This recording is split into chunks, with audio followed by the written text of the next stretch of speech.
check my depression level. Oh my God!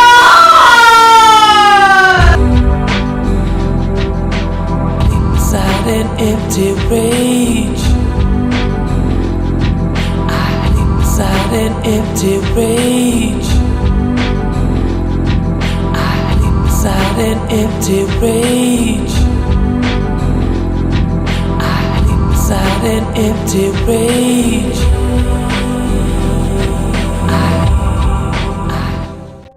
Welcome to Ditto Nation, and I'm here with Professor Joanna Moncrief. You famously wrote an article about the serotonin model of depression, which has been very influential. Diagnoses now could be viewed as subcultures, and people will identify themselves by their diagnosis. Sort of siloing and algorithmic marketing, which sort of clusters people together.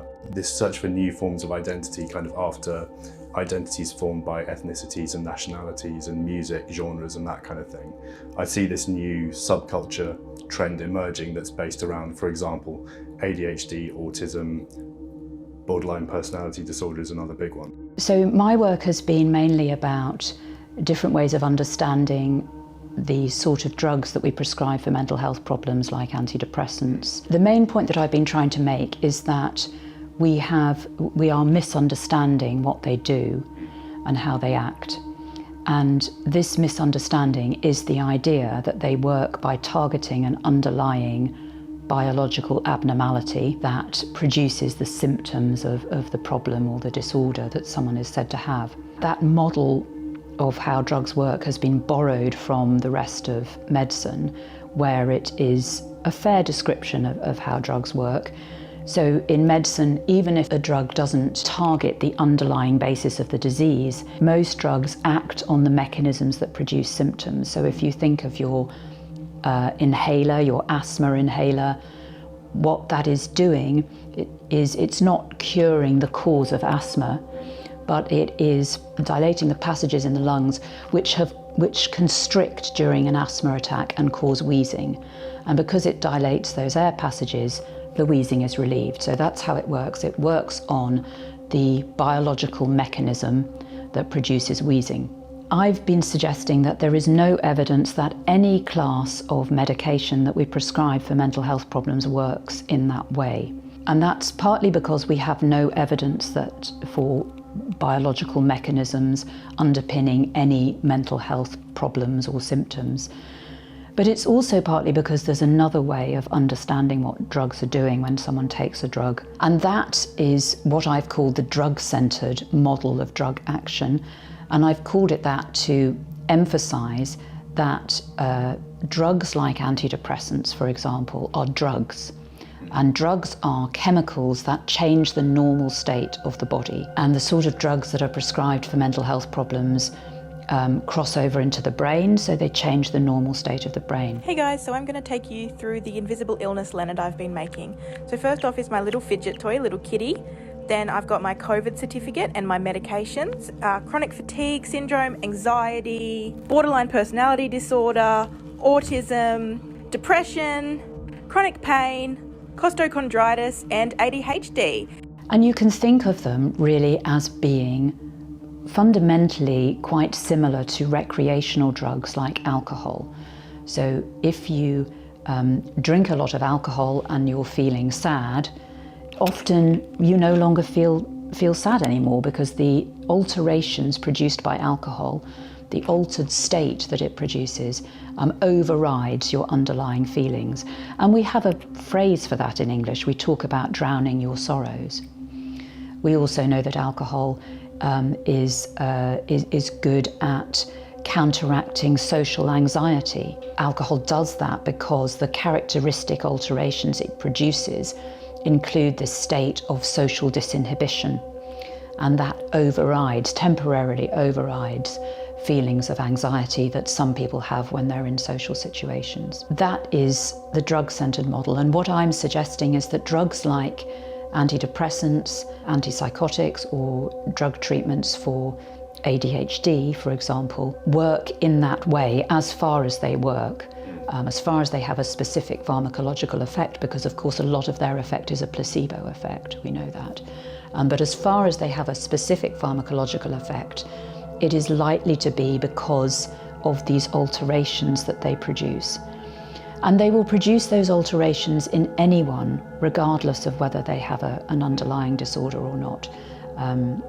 Alcohol produces the same sort of changes in everyone. And one of the alterations that antidepressants produce is an emotional numbing effect.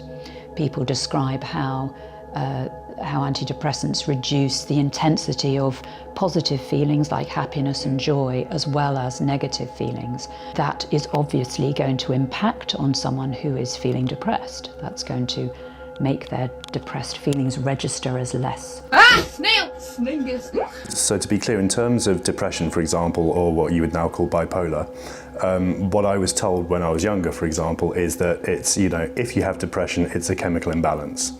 And what you're saying is that the drugs which are being used to treat depression would have the same anaesthetizing qualities or properties on anybody, regardless of whether they were, suffering or not. It can be used to treat somebody who feels very sad, for example, but it would work the same way on somebody who didn't feel particularly sad. Yes, absolutely. And there's just been a study of volunteers published a couple of weeks ago that shows just that shows an emotional numbing effect of antidepressants in volunteers, in people who don't have a diagnosis of any mental disorder. This idea that so many people were told that depression is caused by a chemical imbalance, and people were being told this until a few months ago, that idea is not supported by evidence, as I showed in an umbrella review that I published with a group of colleagues in the summer. I've got 1,000 voices just screaming in my head. I've got a sense of impending doom and highly anxious. What do you think causes depression? When I say depression, I'm using that in a fairly non-scientific way, because I think, depression used to be the scientific term, then it became bipolar or bipolar 2. But when I say depression, I mean sort of chronic feeling low. What do you think does cause that? Well, first of all, as you're implying, I think that the idea of asking what causes depression depression as if we're thinking of what causes liver disease is problematic because it's different. I don't think depression is a thing like liver disease that can be mechanically caused in the same way. So I don't think that the fact that depression is not caused by serotonin abnormalities means that it must necessarily therefore be caused by some other sort of brain process. Depression is a mood which is a sort of prolonged emotional reaction. Emotional reactions are features of complex living organisms, mainly human beings, but to some extent some other higher animals. Emotions are reactions to our circumstances. They are a way of indicating actually this situation is not good, or this situation is good if it's a positive emotion. Depression, most of the time, is a reaction to circumstances that people don't like, that are difficult and stressful and make people unhappy. Don't voice music! Don't talk like one of them, you're not. Or anyone talks. I was diagnosed with schizophrenia. Did anyone ever tell me that I had schizophrenia? Things in my autistic adult bedroom that just make sense. Focus, focus, focus, focus, focus. Hi, I'm a doctor. I'm writing you a prescription for ADHD medication. Oh, thank you. Do I just take these forever now? I live in...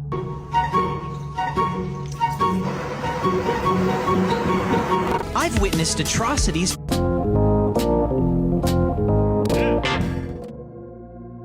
So I'm a media professional, and I have been doing that for many years, for the better part of a decade. It was one of the top health and wellness media sites. It still is. When you go and you Google things, any kind of ailments from, a sprained ankle to, bipolar disorder, they are one of the top. I was working alongside the content team who, were in charge of all the media from top down, all of the words published on the sites. We were targeting search engine optimization a whole lot. That's a standard practice, like for pretty much any digital media company at this point, when you are writing to the behaviors of people searching for things.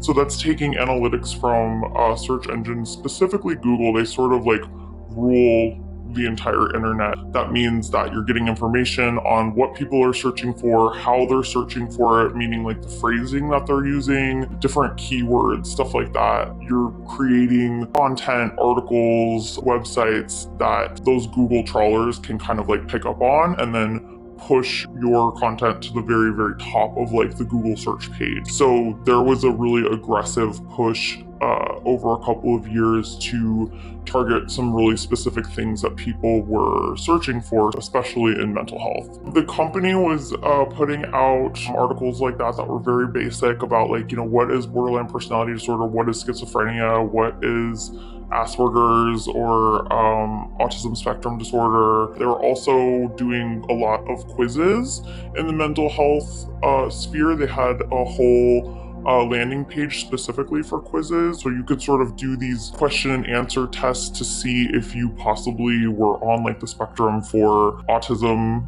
or if you had ADHD. The things that are really, you know, highly talked about right now, like online. And of course, there was a lot of fine print that was associated with that, where it was like, you know, obviously, if you think you have one of these mental health conditions, you know, consult with an actual psychologist, psychotherapist, counselor, etc. There was a lot of language like that on the site, but you know, it was definitely still kind of sensational to have those sorts of quizzes that a person could just do like on their phone or whatever if they were just curious about something or paranoid or whatever, you know. They were just really easily consumable, you know. This company in particular was very, very skilled with search engine optimization. They're very good, and they had some very smart people that were working on the team specifically for that, and it was very effective in terms of making the site extremely successful.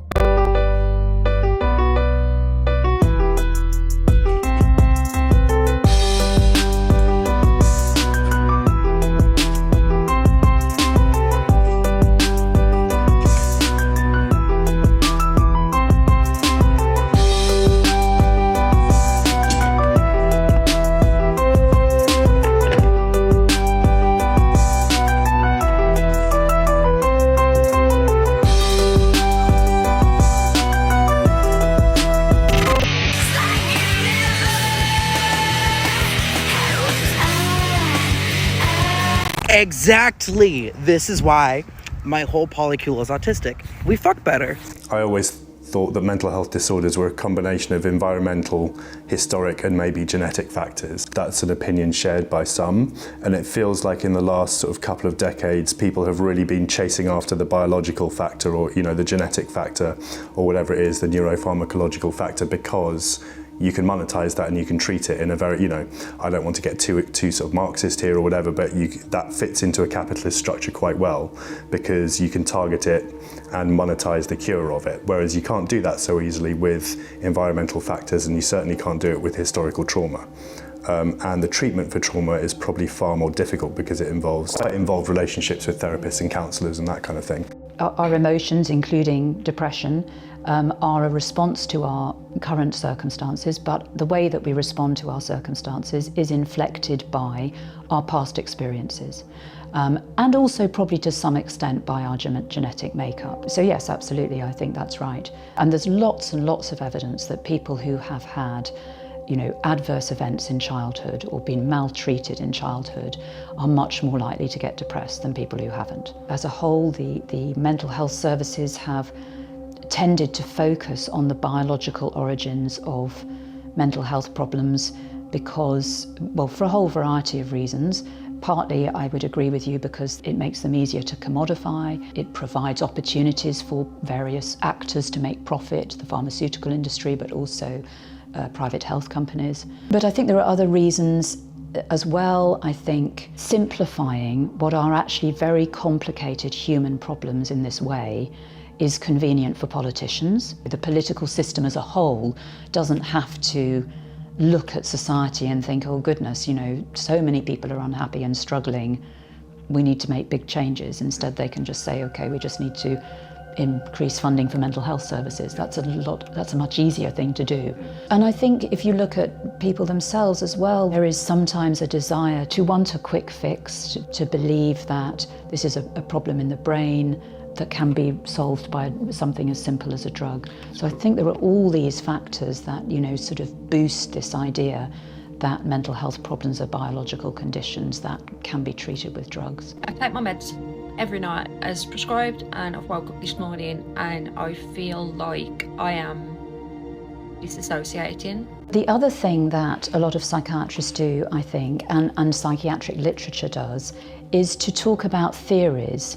Most of them will admit that this is a theory, or they'll say things like depression may be caused by low serotonin levels, or sometimes they'll even preface it in advertisements by saying scientists don't know exactly, but they think. And that would be okay, maybe, if they also presented different ways of thinking about these problems. If they also said, well, actually, we don't have any evidence for this. It may be the case that depression is related to low serotonin, but we could also think about depression in a completely different way. But no one ever does. So all that is really offered to people is this narrow biological model, is this idea that depression is a chemical imbalance. And in fact, I also have realized after the publicity surrounding the paper we published on serotonin, that many psychiatrists are just firmly convinced that depression is a brain problem, that mental disorders are brain problems by and large, and that if it's not serotonin, it must be something very similar, and therefore it doesn't really matter whether you call it serotonin or not. It doesn't matter whether you say that it's not proven, because something like that will be proven eventually. I think there's quite possibly a genetic component to sensitivity, but there's going to be a huge influence of upbringing on sensitivity, and it probably is quite difficult to disentangle the influence of upbringing and sensitivity. If you think that something has a biological cause, psychosocial influences are always going to be relegated to being just peripheral concerns, really. If you're depressed and it turns out that you have a problem with your thyroid and that's what's making you depressed, obviously you need to get treatment for your thyroid problem, and whether you're having problems in your marriage as well or difficulties at work are really not relevant. If you're using that same model and saying that schizophrenia or depression are the same sort of thing, even if you're saying yes, there are psychosocial influences, what you're also saying is the most important thing is the biology and reversing whatever biological abnormality is going on, is taking place. The stuff you were doing is helping to create the zeitgeist. If you make a tool, if you make a diagnostic tool, then make it readily available, you kind of amplify it algorithmically and you make it as, metrically optimized as possible. It's not a one-way street, do you know what I mean? People aren't just like hearing about it in one place, going directly to you, and that's the end of the story. That's then feeding back into culture. During the years that I was there, it was pretty obvious that, something was happening in the digital space with that. We had people who worked on social media teams, and us ourselves as people who worked alongside content were always looking at things like social media, these trends that were going on, like TikTok became very, very popular at the time that I was there. And there's like an entire health space on TikTok, not to mention a mental health space. It would be negligent to say that it didn't, feed into that loop. It obviously did. The culture was really interesting. It was nothing I had ever seen in a professional space before. I've worked for a lot of pretty big media companies and magazines in my career, and I have never seen anything like this, where it was extremely utopian. They really, really did a lot to create optics of this very idealized workspace, and they did a good job too. As you kind of work there more and more, you started to kind of be very suspicious of it, I guess you could say. And they were, of course, very concerned with optics, with the whole woke washing thing that kind of trickled down into the language that we were using. There were some very odd things. In fact, I actually just saw something turned into a meme from this particular website. You couldn't say women if you're talking about pregnancy or gynecological things. They literally have articles that say things like vagina owners and uterus havers. It was bought by a company that was in the health space but not the media space. I believe that it was a subsidiary of an insurance company who wanted to optimize our readership and wanted to direct them to healthcare. So they specifically used language like, we want to be healthcare disruptors. And this, of course, goes into like telemedicine and like telehealth. This is all a trend that kind of spiderwebs off of the pandemic and the things that kind of became commonplace in the industry. Like instead of going to a doctor, like you Zoom a doctor or whatever, stuff like that. They wanted to create a pipeline where you could basically be Googling a disorder or Googling an issue, whether it was, health or mental health. So you would be sent to this page, you could read about it, and they could further direct you to another professional or platform where you could be prescribed medications for things. People who worked on the actual teams, like doing the content and like doing the research on like the lower level, were really truly like, they really believed we're really making health accessible. Like we're really making information accessible in like this world where it's like used to be stigmatized like a generation or two ago or whatever. We're really helping people. The truth about starseeds and ADHD that no one tells you. The truth is that if you're a person with ADHD, you may think that there's something wrong with you, but I can tell you as someone who has ADHD, there's nothing wrong with you. You're just spiritually gifted. And I'm talking in general from my perspective. ADHD stands for accessing directly higher dimensions and grounding the energy of higher dimensions into the 3D matrix. So if you're someone with special needs, if you're someone who's been told the narrative that there's something wrong with you, it's time to flip the script and really go within and ask yourself what resonates for you. So the history of the DSM in particular is that it started life as a psychoanalytical manual and a description of sort of loose clusters of symptoms or problem behaviours. They were described as reactions. So you had depressive reactions and schizophrenic reactions. There were all sorts of challenges to psychiatry in the 1960s and 70s. There was the anti-psychiatry movement. There was a perception that psychiatry had overreached itself and anyone could be diagnosed. And there was competition for therapy from non-medically qualified therapists. And all those things combined to make the psychiatric profession think that they had to model diagnosis much more closely on physical health conditions. So the DSM-3, which was produced in 1980, was produced with that idea, and they got rid of the whole idea of mental health problems being reactions, and they brought in lots more disorders. All these so-called diagnoses that are in the DSM and also in the modern international classification of disorders, the European system or WHO system, are not actually diagnoses in the sense that we think of diagnosis in the rest of medicine. They are not identifying an underlying biological abnormality that explains the symptoms. The diagnoses don't do any explaining. They are purely descriptive labels. So they're just labels for collections of what have been called symptoms, but what are actually the sort of complaints that people bring to psychiatrists or psychologists or other professionals. Can I just cut in? So it's important there that they are self-reported. So unlike, for example, if we were to use the example of a cancer, I can take a biopsy and look at the cells. But with anything to do with these diagnoses, the symptoms that you're describing are self-reported, so they're coming from an individual. They're reported by the individual themselves, or sometimes by other people, sometimes by their family or by the police. The police might bring someone in saying, they're behaving in a disorderly fashion. We think they're unwell. But yes, they are subjective aspects of behaviour that have been subjectively identified to be abnormal. So diagnoses in mental health are labels.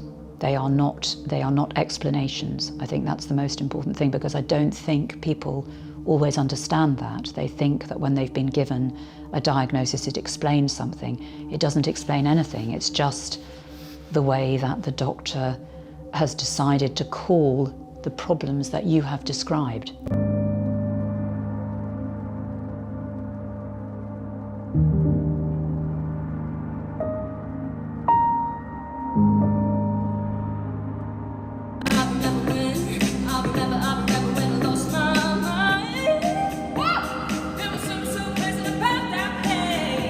One, two, 1, 2, 1, 2, what? Oh, this is nice. I know. Oh, is those one of those dirt bits? Alright, I'll pick it up and now I'll throw it. I was anticlimactic. I like that. How long have I been out for? Oh. So where would I... Okay, I grab this. How far do you Did it? At the moment, ADHD is a very common label among adults as well as children. Of course, it started off as a label given to children whose behaviour was disruptive at school mainly, partly because they hadn't matured at the same rate as other children were maturing. There's evidence to show that children who get a diagnosis of ADHD are young for their school year, more likely to be young for their school year. Another thing that's interesting about the label of ADHD is that the label of adult ADHD has very little in common with the label of childhood ADHD. And even though we call it the same name, actually we're probably pinpointing different sorts of difficulties. The label of adult ADHD, as a doctor writing in a UK newspaper recently took a test and found that he qualified as having adult ADHD. Anyone could identify themselves as having adult ADHD because the symptoms are things that we all experience. And the criteria for getting the label is simply, do these symptoms interfere with your life to a significant extent, which of course again is a highly subjective judgment that is going to depend on all sorts of things. It's going to depend on the individual presenting with a problem. It's going to depend on the doctor and how he interprets what the individual is saying to him or her. So other labels that have interested me over the last few years have been bipolar disorder. Bipolar disorder started off as something called manic depression, a serious condition that goes back for centuries that involved people having periods of very dramatically disrupted mood or arousal. Arousal would probably be a better way to describe it, because people who are experiencing episodes of mania are over-aroused and don't sleep, and their behaviour becomes completely chaotic and disruptive, and they usually end up in hospital, often picked up by the police or something like that. And then often after that period of mania, people will have a genuine sort of low period, or they may just have a sort of reactive low period that is almost like a sort of come down from the manic episode. So that's what manic depression consisted of. Then in the 70s, it was suggested that there was a milder version of this manic depression, and that some people might have mild manic episodes, not end up in hospital, and that depression would be a sort of bigger part of the picture. That already started to become something that was really more difficult to define and more difficult to distinguish from other people who had a label of depression, because of course we all have periods when we're feeling better and getting on with things and are more active than usual. And then the idea came along that that bipolar disorder might consist of just rapidly changing moods, fluctuations of mood, emotional instability or lability. And this idea of the bipolar personality or bipolar spectrum disorder was constructed. And like ADHD, bipolar spectrum disorder could be applied to anyone, because the sort of symptoms that were suggested to define it were things like, does your mood go up and down during the day? Do you have good days when you're very productive and bad days when you're not very productive? So again, bipolar disorder went from being a very rare and quite characteristic and recognizable condition to being something that was really quite vague and could be applied to almost anyone, really.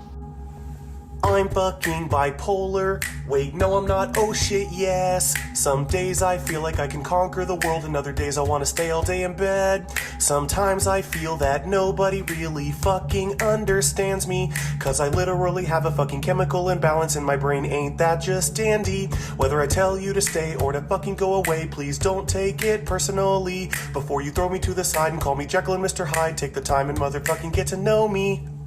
That leads me on to a question about the diagnostic tool used, I know in this country a lot, which is called the GAD-7 PHQ-9 or PHQ-9 GAD-7, which is a question. It takes the form of a questionnaire. I think there's a statistic that medication is offered to around 80% of people who receive the questionnaire. What can you tell us about that? So the GAD-7 and PHQ-9 are questionnaires that are used in general practice mainly to diagnose anxiety. The GAD-7 is an anxiety tool, and the PHQ-9 is a depression tool. And the PHQ-9 was constructed, it was developed by a pharmaceutical company. I can't tell you which one, I'm afraid. I can tell you which one later, guys, because I'm willing to take the hit. Pfizer's the company. It's a collection of 9 symptoms. If you get above a certain threshold, you're meant to be showing signs that you might have clinical depression. It's very easy to score above that threshold, as you're indicating. So it's setting a very low bar for the diagnosis of depression, which obviously would be quite a good thing if you're selling an antidepressant. Could you imagine seeing this questionnaire and reading, like, how often have you been bothered by any of the following problems, and reading something like trouble relaxing and answering not at all? Like, people like this exist, and you haven't at all been able to stop or control worrying. That's just something that hasn't happened in the past 2 weeks. I just cannot wrap my mind around it that people like this exist, because I am not one. You have something I want. There were tons of things about, like you mentioned, like autism, ADHD, personality disorders were huge. Different modalities of therapy, different drugs, stuff like psychosis, like what does psychosis feel like? What's the difference between like hallucinating and like experiencing psychosis? Dissociative disorder. We worked with the DSM quite a bit. That was pretty much like main source material. Like when we were doing citations and things like that. New symptoms and things that you would need to get a diagnosis, like symptom lists, that was major. You'd have like a new disorder dropping, new symptoms dropping. Let's commission an article. Yeah, that was another major part of it too, was updating existing content, because that would change so much. New discoveries, new drugs, new symptoms, new diagnostic guidelines. And that could be useful information for somebody who wanted to get medicated. Yeah, the content team was writing to people who may have family who are experiencing this kind of stuff. The content was always written to get them to a doctor. And now, with this new thing that they're building, it will be click here to speak to a physician. Exactly. And everyone said, we know. And then I came out as bipolar, and everyone said, we know. Is there anything else y'all want to tell me?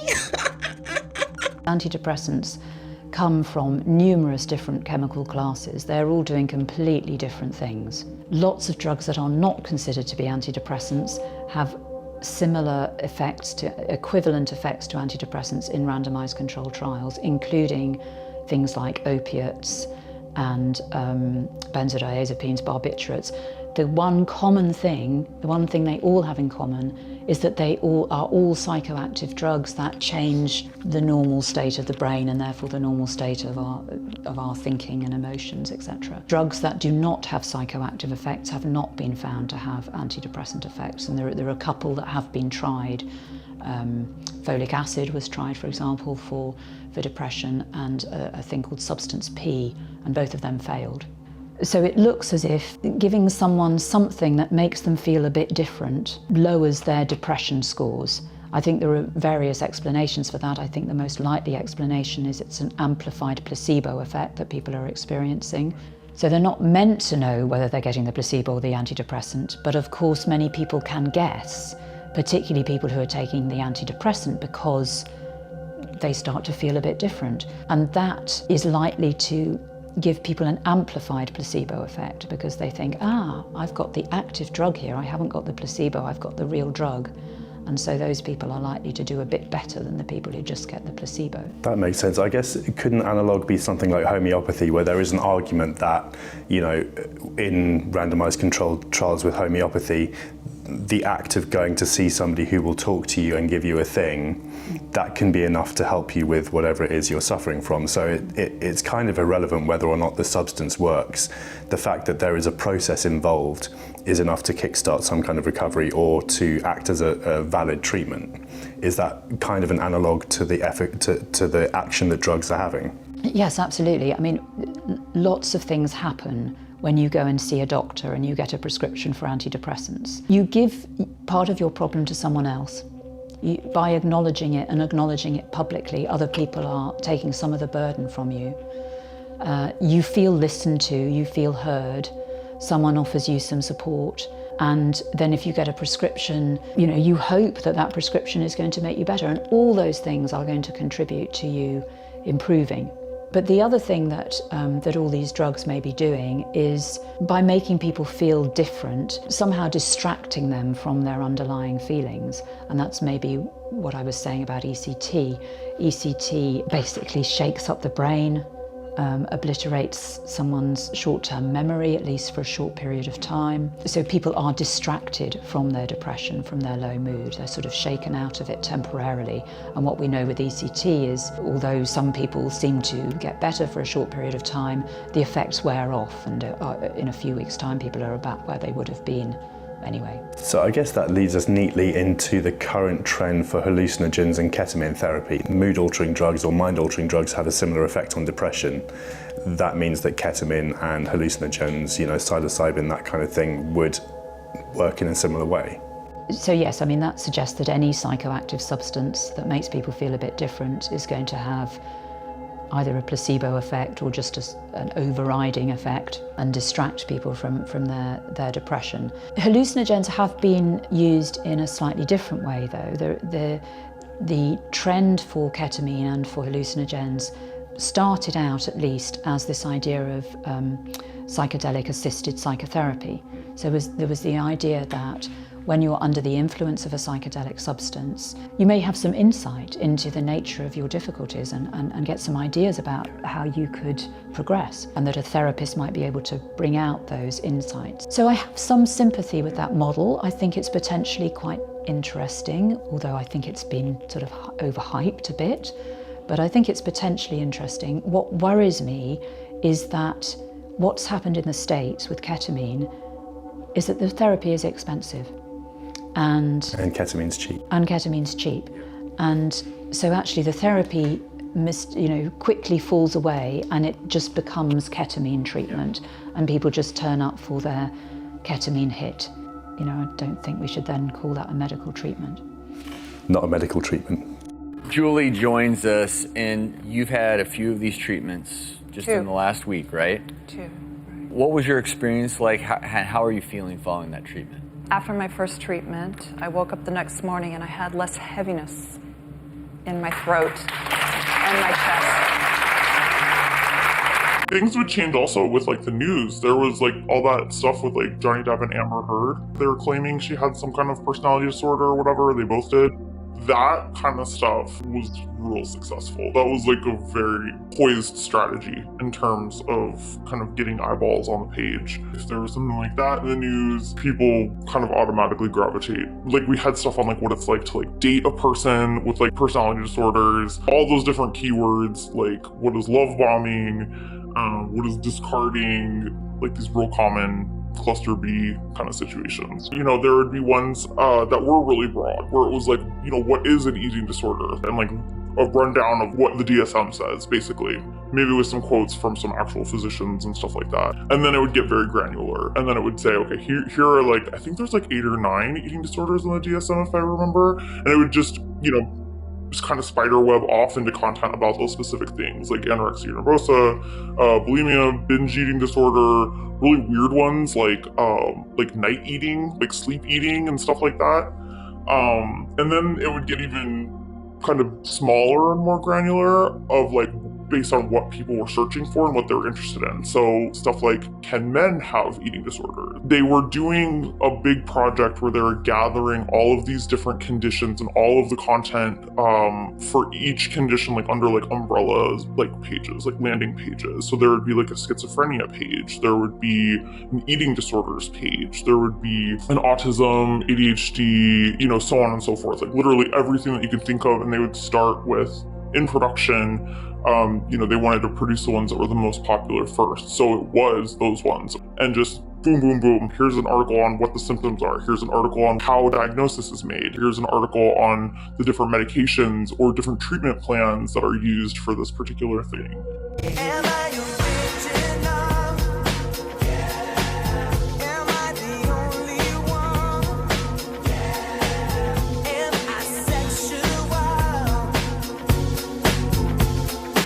Would it be a really blunt thing to say that perhaps depression, bipolar, however we want to label it, these things probably have a variety of factors, and at the moment what we're using to treat them is basically an anaesthetic. You know, we're sort of using this blunt tool, to just sort of hammer down emotions to treat it. We have been led to believe that there are neurochemical issues underlying, but actually it's more likely that there are complex factors causing depression, probably mostly environmental, as we were just talking about, and historical trauma, maybe some genetic.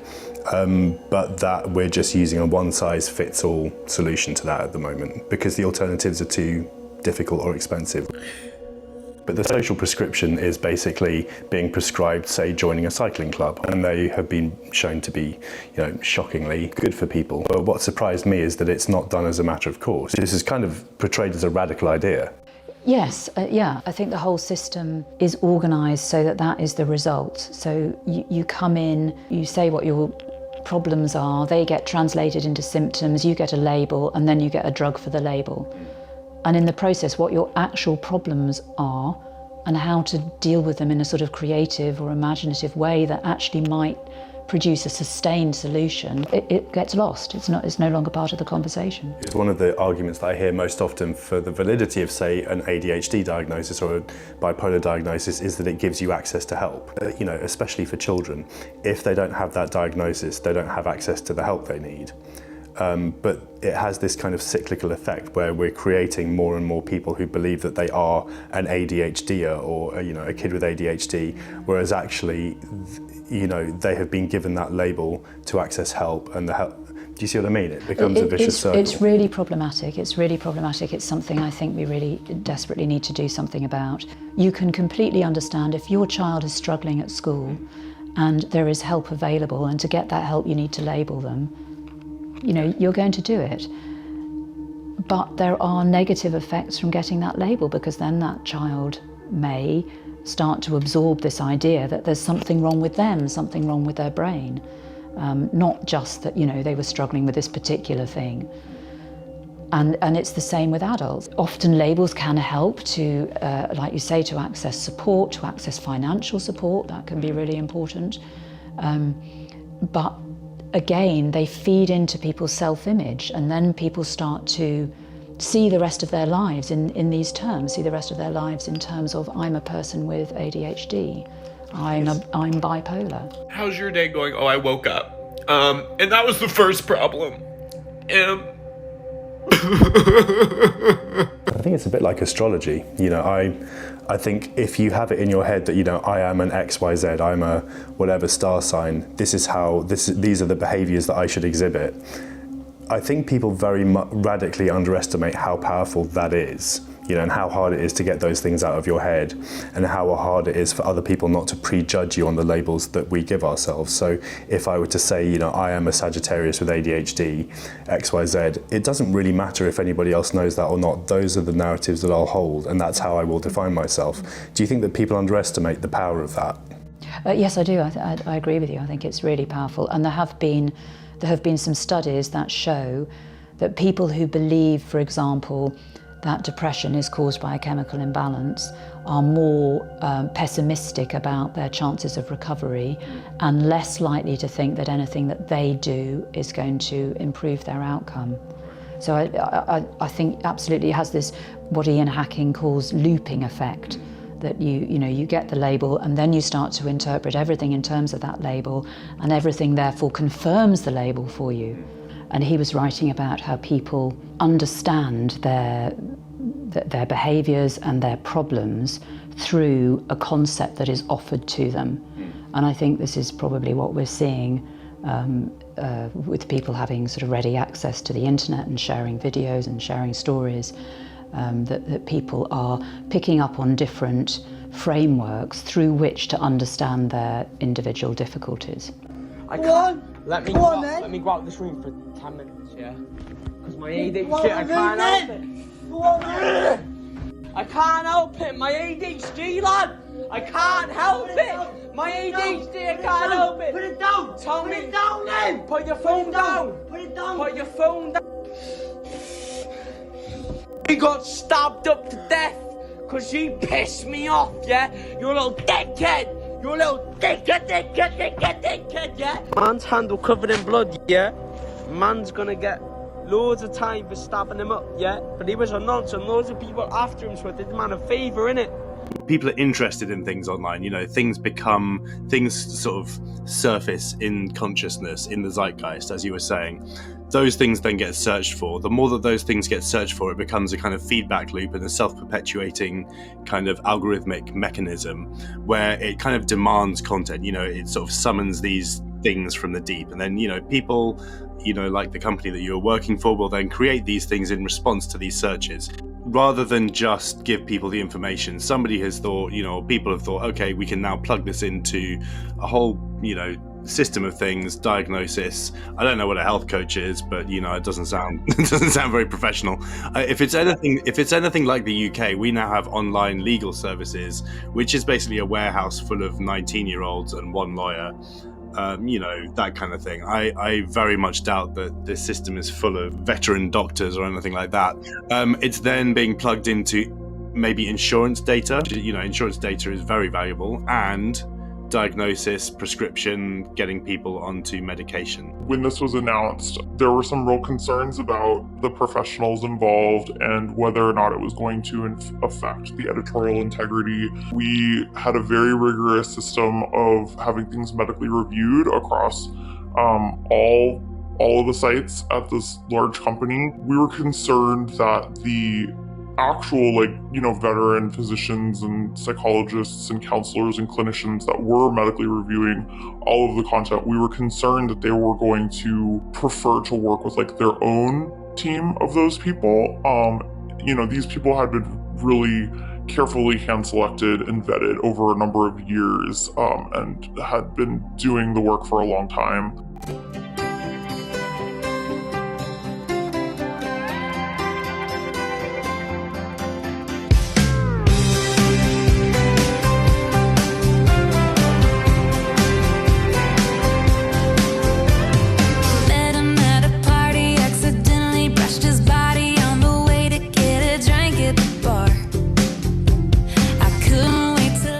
So can we talk about marketing techniques? How have these drugs been marketed historically? So once upon a time, drug companies were only allowed to market to doctors. They swamped doctors with freebies, with, you know, free mugs and pens and calendars, and wined and dined doctors, took them out for meals, flew them off to ski resorts for so-called conferences.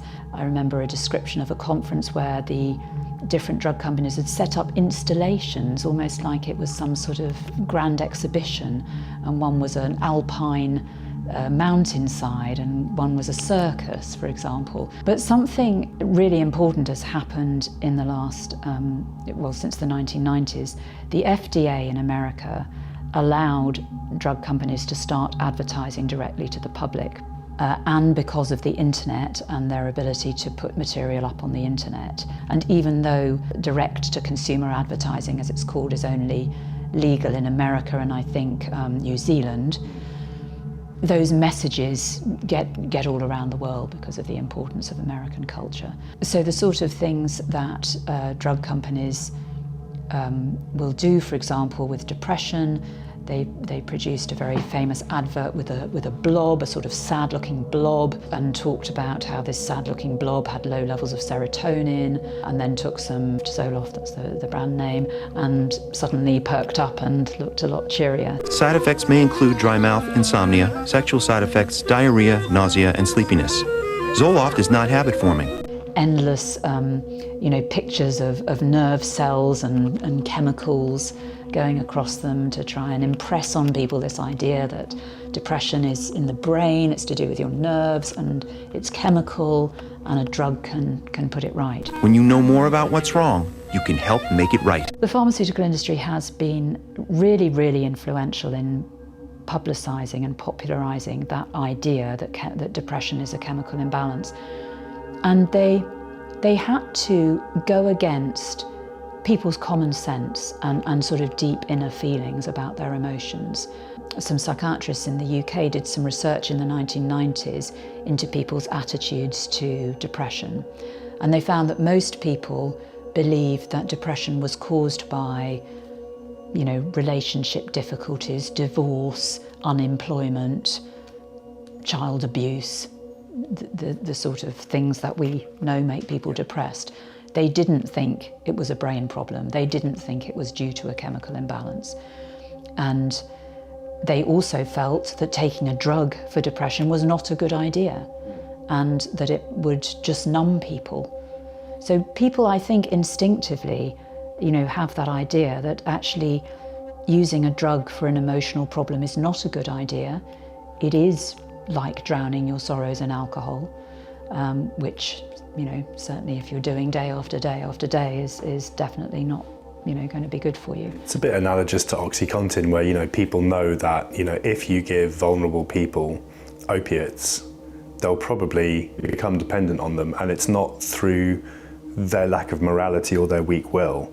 Yeah. But that the narrative that was pushed by Purdue Pharma, for example, was that anybody who was abusing their product was, they were at fault. Ready to talk depression? And what are the vibes on that? That sweatshirt is very depression core. Hey, what's up, you guys? I'm here with my client who is deeply unwell. And what's his sign? How did that make you feel? Wait, that's like so embarrassing. I'd be so stressed if I were you. Have you tried crystals? That'll be $300. Do you ever feel that you're like a lone voice in this conversation, or that you're shouting into the void or anything like that? I know that there are other people who are like-minded, who have the same views. But when I published the serotonin paper in the summer, I realised that we live in our own echo chamber and that the vast majority of the population have never heard of my views on psychiatric drugs, have completely accepted the idea that depression is a chemical imbalance, that antidepressants are correcting that, and were really shocked. The people who did hear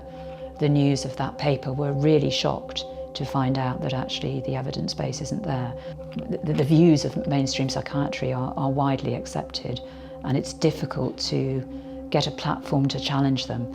And I also realised this because of the reaction to that paper, because it felt like we were being shut down. We really should not be discussing these things. It's interesting to hear you talk about them, to hear you describe them as views, because to my mind, it's not a view or an opinion, it's evidence.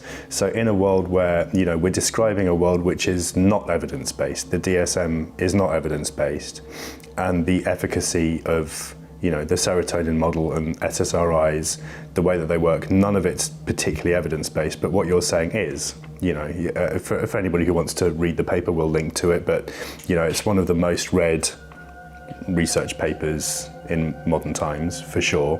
There's also a very popular article on The Economist, a very popular article in The Conversation. But even if 1 million people have seen that, that's a drop in the ocean for how many people are currently taking SSRIs globally. So why do you think people do perceive it as a view rather than a fact? I think because so many people are so wedded to this idea that depression and mental health problems are brain-based disorders, and they don't want to let go of that. I think that's the bottom line. It does make many psychiatrists uncomfortable because no one can deny that antidepressants, antipsychotics, etc. are mind-changing drugs. That they do have effects on animals and on normal volunteers, that they do make people feel different. And if they have those effects, then obviously those effects are going to impact on the symptoms and difficulties that we call mental health problems. As you rightly say, it's not just my view. This is a fact about the nature of the drugs that are being prescribed. I just hope that more people understand the evidence base and understand that this whole notion that mental disorders are brain problems is not supported by evidence, that there are other ways of thinking about mental health problems, that drugs are not targeting underlying biological mechanisms, they're not normalizing anything, they're actually creating abnormalities, creating chemical imbalances, are altering your normal brain chemistry, then they might hopefully be more cautious about taking them, as they should be. We haven't done research into the consequences of taking these drugs day in, day out for years and years and years. We do not know that that's safe. So I just hope that, that people get the message that these drugs do not do what people have been led to believe they do, have not been well tested, and we should be very, very cautious about using them. I guess all of this is fascinating because it's like it's such a cyclical process, you know, and I guess all the time that you were working with this and it was for, you know, ad tech, you know, it was making money from advertising or whatever, that's one thing. But when it gets plugged into everything else, it's doing something very interesting to the zeitgeist and the discourse around mental health. You know, something gets mentioned in a court case. You don't know that hasn't been provoked by some trend on TikTok or whatever. You don't know where that's come from. And suddenly it's kind of directly plugged into insurance data and how people are medicated. Yeah, that kind of seemed like the way that it was going. And it also seems, you know, that this is not an unusual thing. This is not anomalous to like healthcare media. This is pretty much the direction that it seems that all of these big websites are kind of going to be going into, at least in some part. Like there's going to be some element of connecting the readership to like some form of healthcare professional.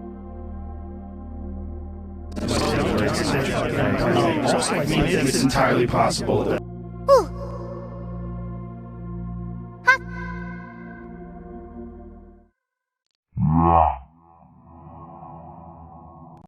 So what, you can't sleep?